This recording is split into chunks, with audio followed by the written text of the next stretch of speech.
Why scapegoat survivors feel unsafe showing anger. A scapegoat child gets a steady diet of their narcissistic parents' hostile anger. Yet, such children grow to be extremely frightened of their own anger. So why is this? Put simply, a narcissistic parent can give it but can't take it.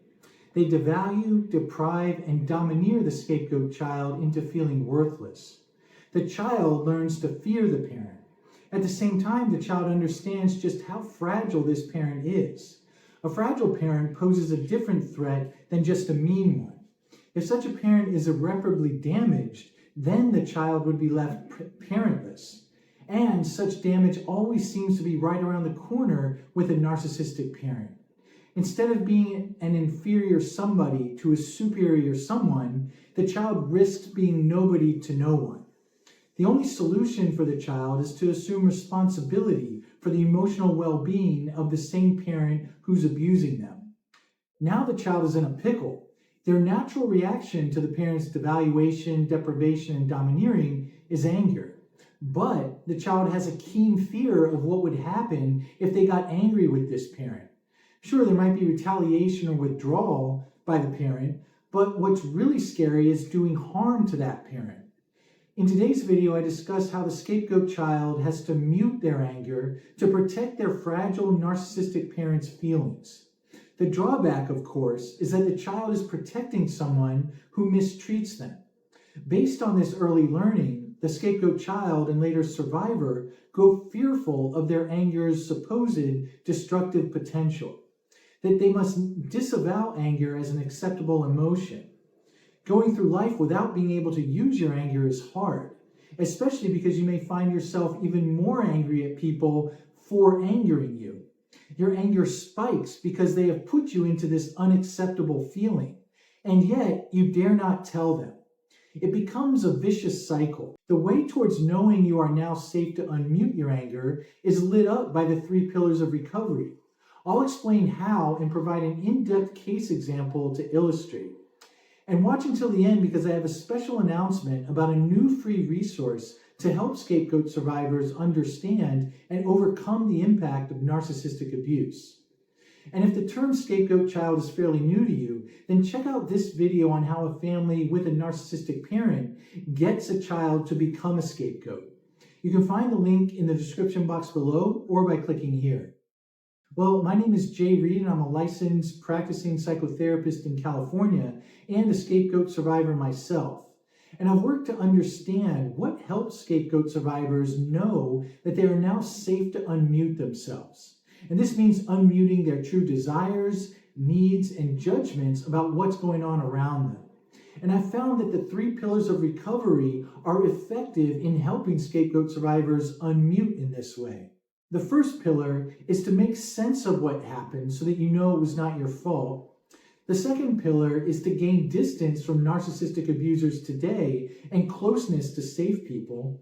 And the third pillar is to live in defiance of your narcissistic abuser's rules. Taken together, these pillars empower you to know you can now be safe to unmute and live with the volume up on who you really are, what you really want, and what you really think. How the scapegoat child learns to mute their anger. Well, there are 3 reasons the scapegoat child must mute their anger. First, the narcissistic parent's demand for admiration and obedience. A narcissistic parent believes their child owes them admiration and obedience. What this means in practice is that they expect to be able to override their child's will and for that child to show them appreciation for doing so. When their child inevitably balks at being controlled like this, the parent gets outraged. Their child is committing the offense of not giving the parent what that parent supposedly owed. Instead of admiration, the parent's getting anger and protest. So the child's in a no-win situation here. They're up against someone who sees themselves as more deserving. It's the parent who deserves to be in control, not the child. And it's the parent who deserves constant admiration, not the child. So the only option for the child then is to comply with the parent's demands. This means that emotions which say otherwise must be jettisoned from the child's mind. Anger definitely qualifies. The narcissistic parent's fragility.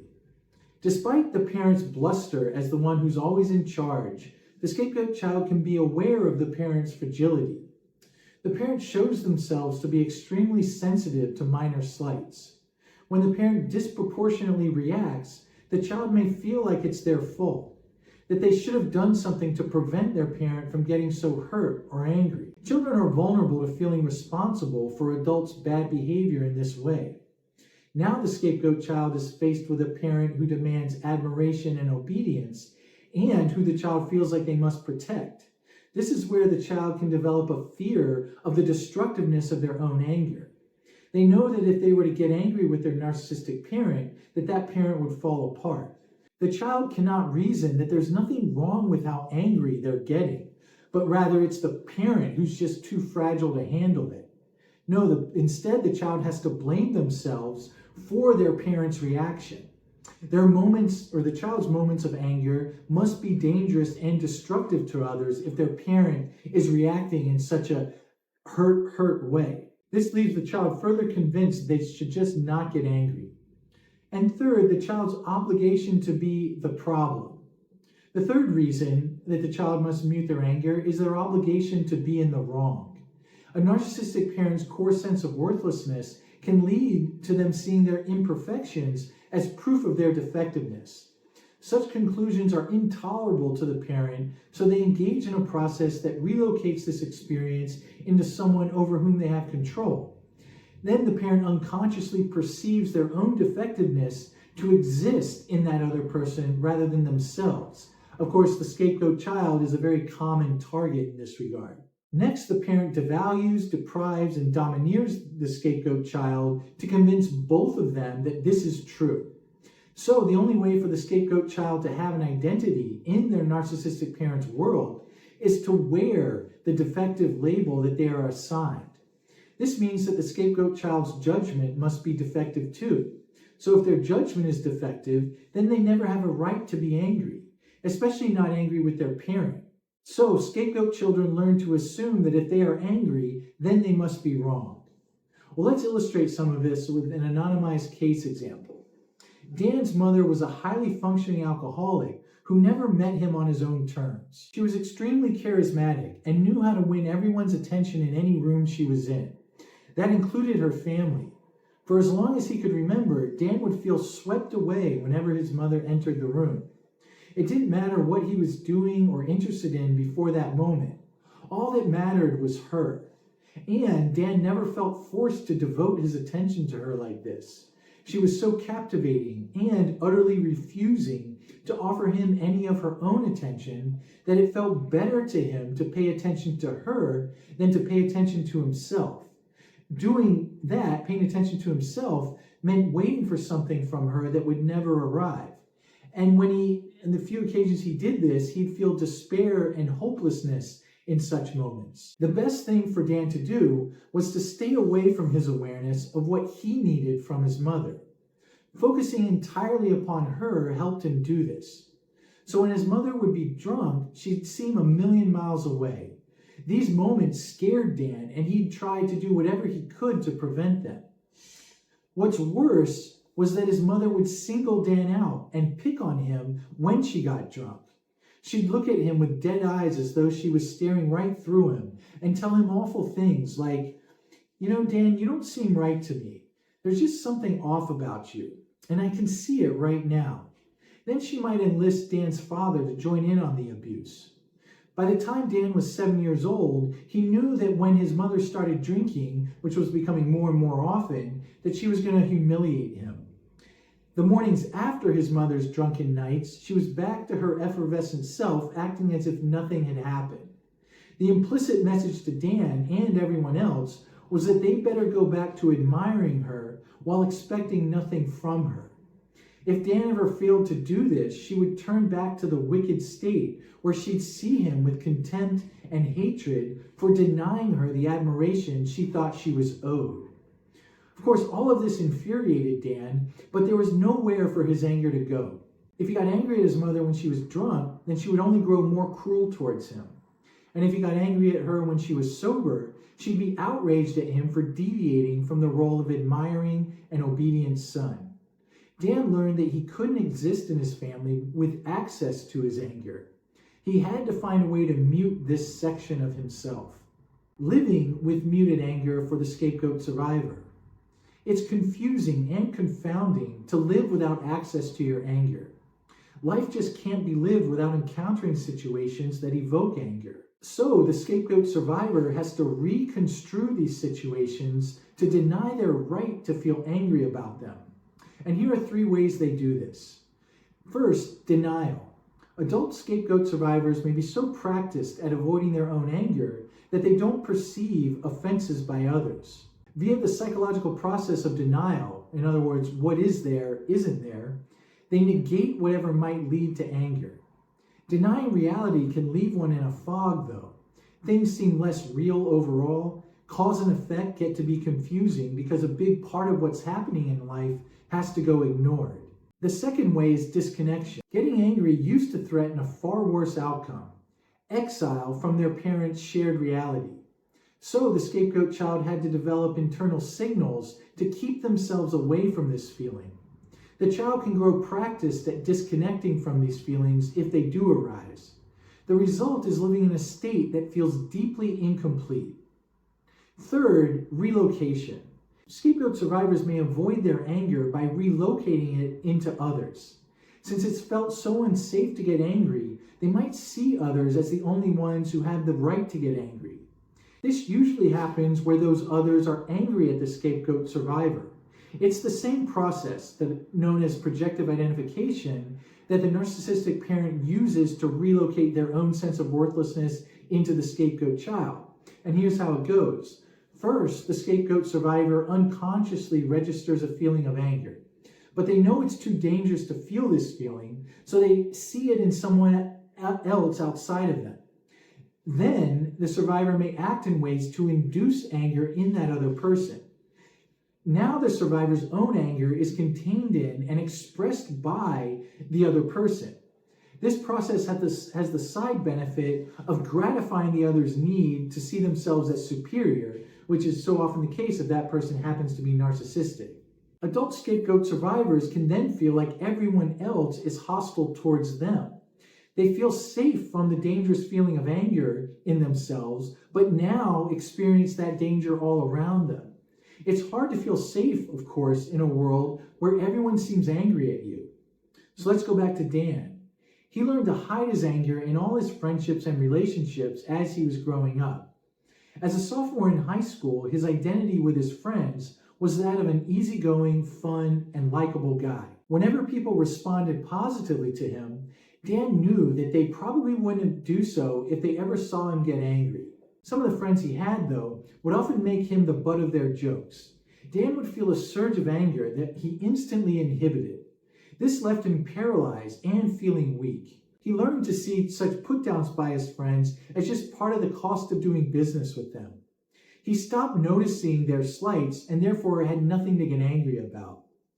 Dan found himself living almost entirely in his mind. He had a very estranged relationship to his body and his body's sensations. Sometimes when he would look at his hand or foot, it seemed as though they were the hands and feet of someone else. As good as he was at not feeling anger, he didn't feel much of anything else either. In order for Dan to be the happy-go-lucky guy he thought he had to be, his anger would have to be ejected and found in others. Dan felt vulnerable and despised whenever he was amongst strangers. He felt inherently objectionable to people, that they held well-founded hostility towards him just for being who he was. And he would feel this at a very deep level. His efforts to tell himself that these thoughts weren't true would go nowhere.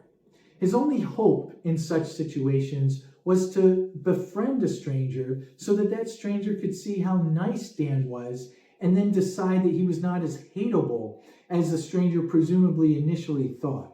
These understandings left Dan in a constant state of accommodation and appeasement towards others, not because he lacked backbone, but because this was the only strategy that had ever worked for him.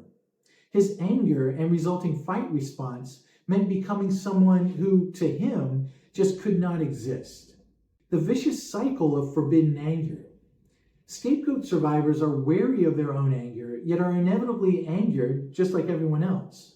When the three methods that I just mentioned fail to mute anger, the survivor is faced with another one of those unwinnable situations. They're left trying to curate their inner private experience, but this part of our existence doesn't take kindly to control.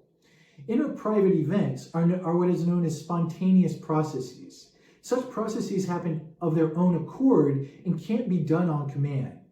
Good examples are yawning, sneezing, and sexual arousal. Thoughts and feelings can count as spontaneous processes too, at least according to an effective form of therapy called acceptance and commitment therapy, or ACT. The scapegoat survivor now has to try not to feel what has spontaneously arisen, just like trying to stop a yawn or a sneeze. When this fails, the survivor might be angry at themselves for getting angry. They might also feel anger at the person or situation who made them angry in the first place. They started off trying to keep their anger out. Now they not only got angry at the initial offense, but they are angry that they had to get angry. Yet they still believe that anger is forbidden, and so it goes. It combines to make the experience of anger all the more problematic. The cycle goes something like this. I can't be angry. They're making me angry, but I'm not allowed to be angry at them. Now I'm angry at them for making me angry, and I still can't be angry. Well, if you'd like to learn how to apply this principle of not trying to control inner private events in your recovery from narcissistic abuse, then I recommend you check out my free webinar called The Key to Recovery from Narcissistic Abuse. In it, I lay out what you can and what you can't control in the process of recovery. And I explain how to structure your recovery around what you can control. You'll also learn how to free yourself from trying to control what you can't. That can be a real sticking point in recovering from this form of abuse. You can find the link in the description box below or by clicking here. How to unmute your anger today. The 3 pillars of recovery illuminate the way to incorporate anger into what you consider to be among the acceptable emotions.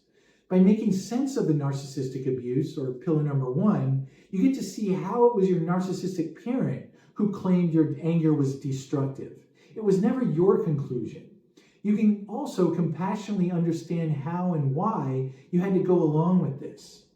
Next, you can surround yourself with people who accept and respect your anger and gain distance from those who don't. Pillar number 2 allows you to populate your life with relationships that operate differently. You get to see how expressing anger can now enrich relationships. Safe people can see your expression of anger as a sign that you trust them enough to care about your feelings, even the angry ones. That may seem mind-blowing at first, but it is possible. Pillar number 2 also eliminates relationships that reinforce there's something wrong with you if you do get angry, kind of like addition by subtraction. And pillar number 3 advises you to defy the narcissistic parent's rule that you mute your anger. This means noticing your anger when it arises, accepting it, and experimenting with expressing it to the safe people you found in pillar number 2. I want to emphasize that this is a lot easier said than done, and it takes time. After all, there was so much at stake earlier in life telling you to mute your anger that doing the opposite can trigger fears of those same bad outcomes happening all over again. So it's very important to exercise patience with yourself and celebrate the small victories you achieve as they occur. I have 2 recommendations for how to apply pillar number 3. The first is therapy. This is a near guaranteed safe relationship to practice identifying and expressing your anger.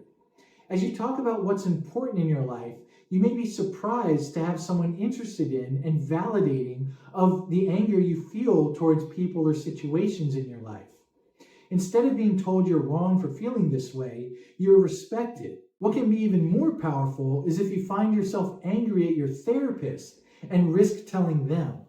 Friends and family members often ask me if they should change therapists because something the therapist did or didn't do angered them. I always suggest that they tell the therapist directly so that they might see if they can resolve it together. Speaking on behalf of my profession, when clients tell us that they don't like something we did or didn't do, we're grateful because it gives both of us a chance to work through this impasse and try to repair the damage that may have been done. The second recommendation for putting pillar number 3 into practice is in my online course called Level 2, the Empowerment Blueprint for Scapegoat Survivors. This course walks you through 8 ways or life moves to speed up your recovery process. The 7th life move is appropriately titled How to Understand and Use Your Anger.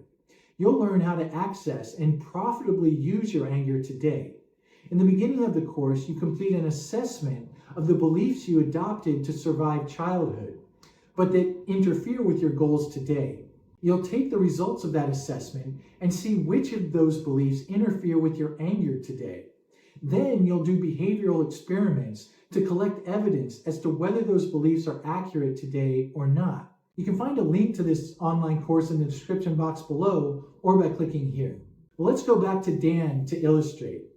He got through high school and college as the nice guy his survival used to depend on.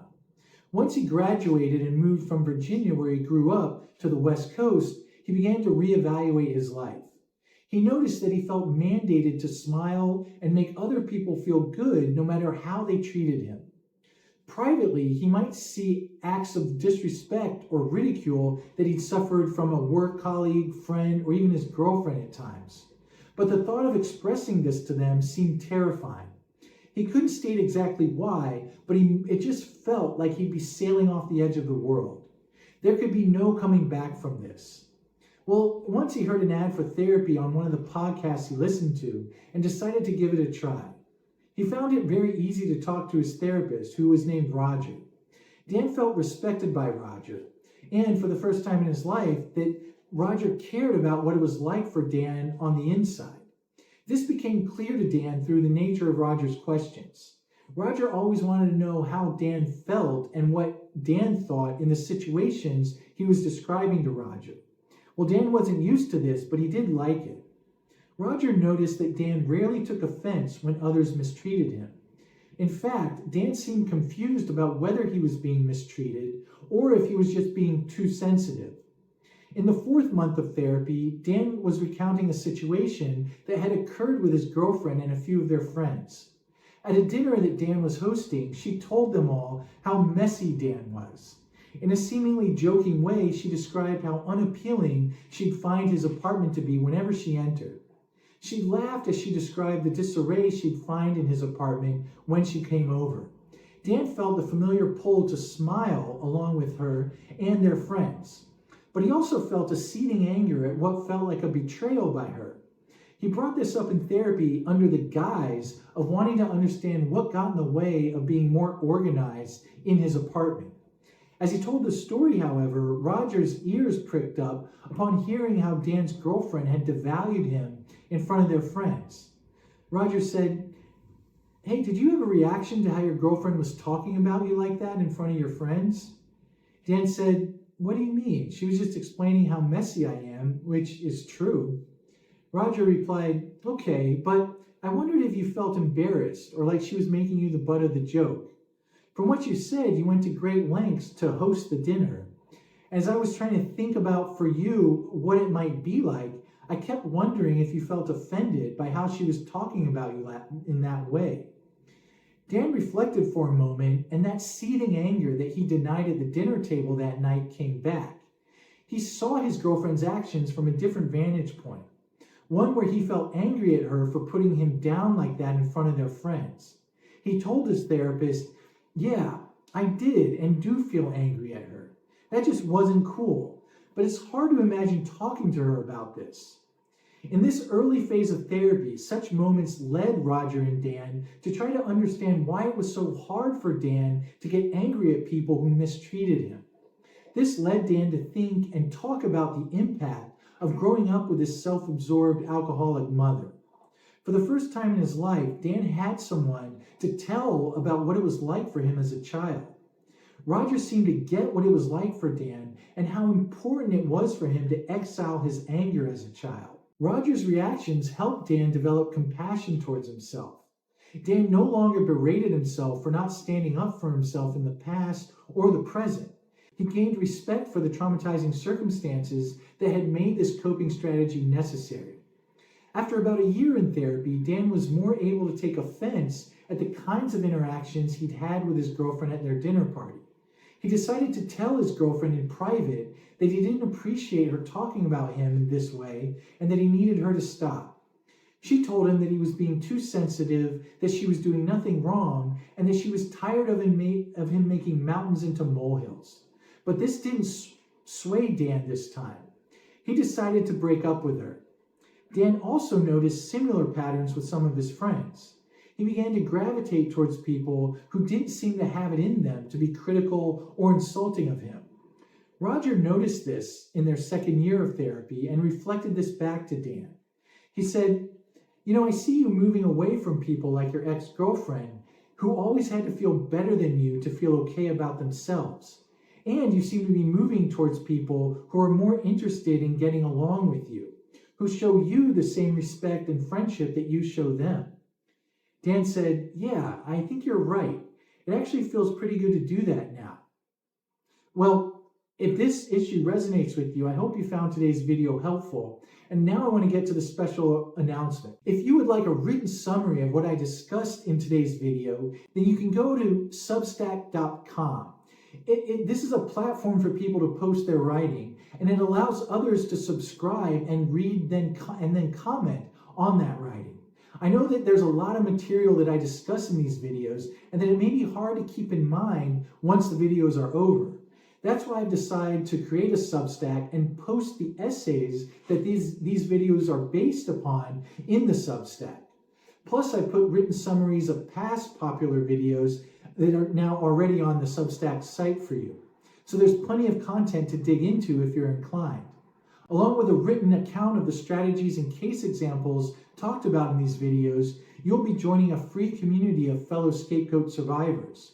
You'll get to share your thoughts and experiences in the comments section with people who understand.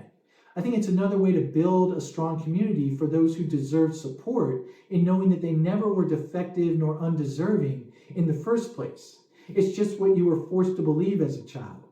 So if you think this would be helpful, then you can find the link to my Substack in the description box below or by clicking here. And when you go to subscribe, it will ask if you want to make a pledge of some amount of money. But if you select the no pledge option, then it's completely free. With that, I want to thank you all for your support of this channel and the resources around it. And I look forward to posting again next Friday. Take care.